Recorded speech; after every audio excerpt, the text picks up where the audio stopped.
Hi guys, ako pala si Charlie. Ngayong video naman guys, tuturuan ko kayo paano ba mag-download at mag-install ng Valorant sa ating mga PC. Napakadali lang ito i-download guys. At isa rin ito sa paboritong laruin ng mga player ko dito sa ComShop. Pero bago ang lahat, kung hindi ka pa nakapag-subscribe sa channel guys, mag-subscribe ka na. And pakilike na rin ang video na to guys. So tara guys, simulan natin.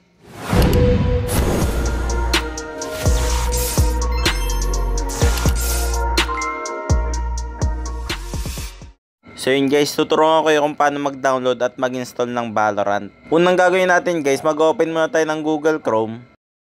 Then i-type natin Valorant download. Tapos click nyo tong playvalorant.com. Then mapupunta kayo dito sa website ng Valorant. Kiklik nyo lang tong download. Then antayin nyo lang na matapos tong files na din-download ninyo. Yan, tapos kapag tapos na, click nyo lang tong folder. Tapos i-double click nyo tong in-install nyo na files para ma-install na ang Valorant. Yes nyo lang yan guys. Then kapag lumabas yan guys, click nyo lang tong advanced option. Then click nyo tong folder para makapag-decide kayo kung saan yung folder ilalagay itong files. Sa akin ilalagay ko ito sa documents. Gagawa lang ako ng bagong folder. Then lalagyan ko lang ng name na Valorant. Then after nyan, hanapin nyo na yung file sa pagsasavean ninyo ng Valorant. Sa akin ay sa documents ko ito nilagay. After nyan, click nyo na tong install guys para ma-install na siya.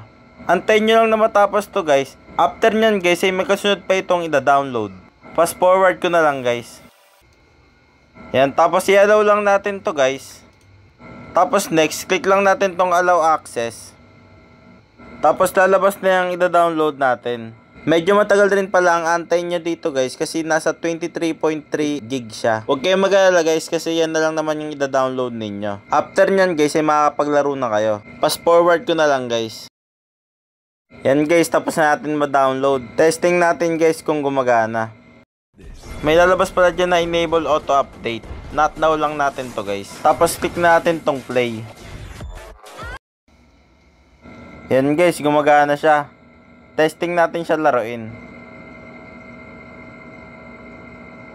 So yun guys, gumagana ang din-download at in-install nating Valorant.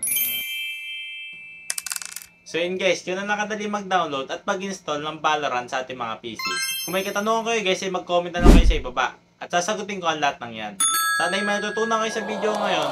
Kung nagustuhan nyo itong video na to, pakilike na ng video na to. And pakisubscribe na rin ng channel ko guys. Para mas ganang pa ako gumawa ng mga itong content.